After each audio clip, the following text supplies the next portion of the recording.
بسم اللہ الرحمن الرحیم۔ جب اسے امام مظلوم حسین علیہ السلام کی شہادت کی خبر ملی تو پتھر پر اپنے سر کو مارنے لگا اور اس قدر زخمی ہوا کہ خون سے لہو لہان ہو کر بے ہوش ہو گیا۔ وہ اس وقت قید میں تھا۔ وہ افسوس کرنے لگا کہ اپنے امام کی مدد کے لیے کربلا نہ پہنچ سکا۔ اس نے یہ قسم کھائی کہ جس دن بھی وہ قید سے رہا ہو کر باہر نکلے گا، بحکم خدا تمام قاتلان حسین اور یزیدیوں کو اس طرح قتل کرے گا کہ لوگوں کو بخت نصر کا قتل یاد آ جائے گا۔ یہ شخص کون تھا؟ امام حسین سے اس کا کیا تعلق تھا اور اس نے یزیدیوں کو کیوں قتل عام کیا تھا؟ اس ویڈیو میں ہم اس تاریخی شخصیت کا مکمل احوال جانیں گے۔ غم حسین میں ڈوبا یہ مجاہد مختار شخصی کے نام سے جانا جاتا ہے، جس نے امام حسین علیہ السلام کے قاتلوں کو موت کے گھاٹ اتار کر مسلمانوں کے کلیجوں کو ٹھنڈک پہنچائی تھی۔ مختار کہا کرتا تھا کہ خدا کی قسم، اگر حسین ابن علی کے قصاص میں قریش کے 2/3 حصے بھی قتل کر دیے جائیں تو امام حسین علیہ السلام پر جو ظلم ہوئے وہ 1 انگلی کے برابر بھی نہیں ہوگا۔ مختار کا پورا نام مختار ابن ابو عبید ثقفی تھا۔ ان کے والد ابو عبیدہ نبی صلی اللہ علیہ وآلہ وسلم کے جلیل القدر اصحاب میں شامل تھے اور حضرت عمر کے دور میں جنگ قادسیہ میں جہاد کرتے ہوئے میدان جنگ میں شہید ہوئے تھے۔ مختار کا تعلق عرب کے مشہور و معروف قبیلے سے تھا۔ ابن اسیر نے مختار کو صحابہ میں شامل کیا ہے، جبکہ اکثر مورخین نے اسے تابعین قرار دیا ہے۔ مختار کو لوگ کیسان کہا کرتے تھے۔ روایتوں کے مطابق امام علی علیہ السلام نے ایک دفعہ مختار کو اپنے زانوں پر بٹھایا اور اسے کیس کہا تھا۔ تب سے لوگ اسے کسان کہا کرتے تھے۔ بچپن سے ہی مختار کو میدان جنگ میں جانے کا بہت شوق تھا۔ جب مختار 13 سال کا تھا، اس وقت مسلمانوں اور فارسی درمیان جنگ قادسیہ لڑی گئی تھی۔ وہ اس جنگ میں شریک ہونا چاہتا تھا، لیکن کم عمر ہونے کی وجہ سے ان کے چچا سعد بن مسعود نے انہیں اس جہاد میں شریک ہونے کی اجازت نہیں دی۔ اس جنگ میں مختار کے والد اور بھائی شہید ہو گئے۔ مختار نوجوانی سے ہی نبی صلی اللہ علیہ وآلہ وسلم کے آل و اولاد اور اہل بیت سے نہایت ہی عقیدت و محبت رکھتا تھا۔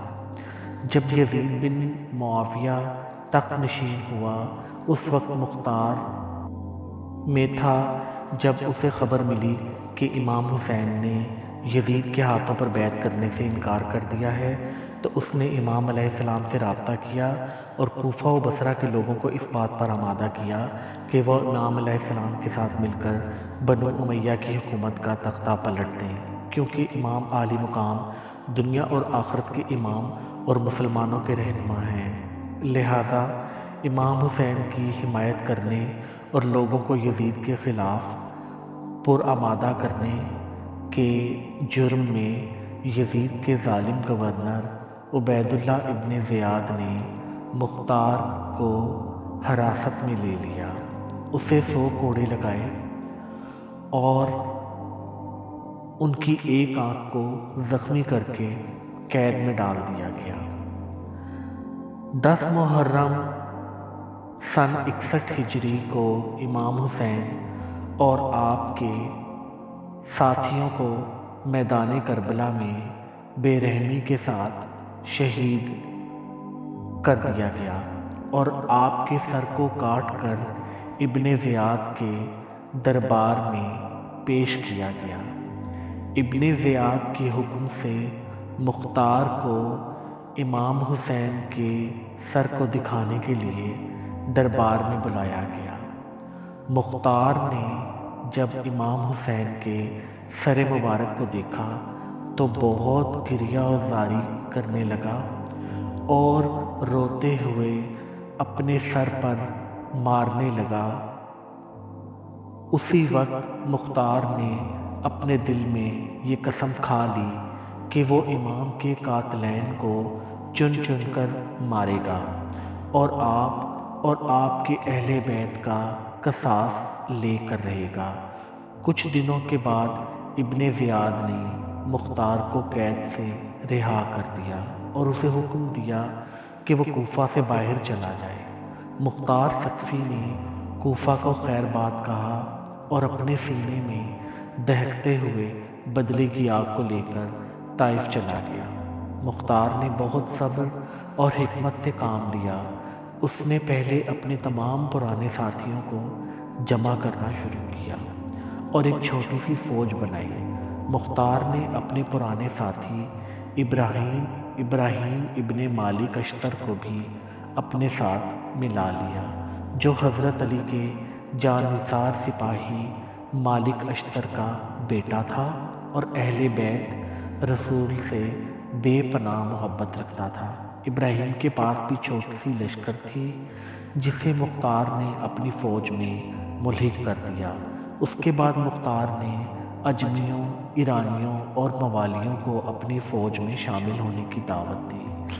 یہ لوگ دراصل بنو امیہ کے ظلم اور عربیوں اجمی فریق سے پریشان تھے، لہٰذا وہ اجمی اور موالی جو اہل بیت رسول کے شیعہ تھے مختار کے ساتھ ہو گئے۔ رفتہ رفتہ مختار کی طاقت میں مزید اضافہ ہو گیا۔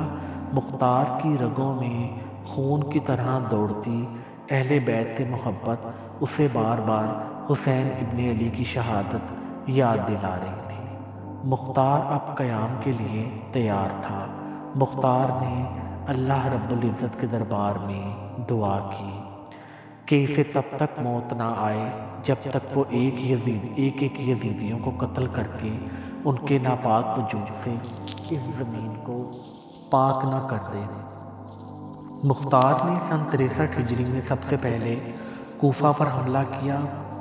اس وقت عبداللہ ابن زبیر نے عبداللہ ابن متی کو کوفہ کا گورنر مقرر کیا تھا۔ مختار نے اس سے جنگ کی اور کوفے پر اپنی حکومت قائم کر دی۔ 66 ہجری میں مختار نے اعلان کیا کہ وہ امام حسین اور آپ کے اصحاب کے خون کا بدلہ لے گا، لہٰذا کوفے کے شیعہ بھی اس کے ساتھ ہو گئے۔ امیر مختار ثقفی نے اپنے دربار میں ایک شخص کو مقرر کیا تھا جس نے ان لوگوں کی ایک لسٹ بنائی جو میدان کربلا میں یزیدی لشکر میں شامل تھے اور جنہوں نے امام عالی مقام کے قافلے پر حملہ کر کے انہیں شہید کیا تھا۔ اس فہرست میں جتنے لوگ بھی شامل تھے، مختار نے ان تمام لوگوں کو تلاش کروایا اور انہیں قتل کرنا شروع کیا، جن میں شمر خلی عمر بن سعد شامل تھا۔ کہتے ہیں کہ جب مختار ان قاتلین کو پکڑتا تو ان سے پوچھتا کہ کربلا کے میدان میں تم نے امام حسین پر کیسے کیسے ظلم کیے تھے۔ وہ پوری داستان سناتا اور مختار اس داستان کو سن کر زار و قطار روتا تھا۔ سن 67 ہجری میں مختار کے سپہ سالار اور ساتھی ابراہیم اشتر نے عراق کے مقام موصل پر ابن زیاد سے جنگ کر کے اسے بھی قتل کر ڈالا۔ ابن زیاد وہی شخص تھا جس نے امام حسین کے کٹے ہوئے سر مبارک پر چھڑیاں مار کر بے حرمتی کی تھی، لہذا مختار نے ابن زیاد کے کٹے ہوئے سر کو کوفہ بھیجنے کا حکم دیا اور بالکل اسی مقام پر اس کے سر کو رکھا جہاں اس نے امام حسین کا سر رکھا تھا۔ ترمذی شریف میں روایت کے مطابق جب ابن زیاد کے سر کو کوفے کی مسجد میں رکھا گیا تھا تو ایک سانپ ظاہر ہوا اور اس کے ناک کے ایک نتھنے میں داخل ہو کر دوسرے سوراخ سے نکل گیا۔ اس طرح اس سانپ نے 3 دفعے یہ عمل کیا اور وہاں سے چلا گیا۔ یہ عبرتناک منظر کو اہل کوفہ نے اپنی آنکھوں سے دیکھا۔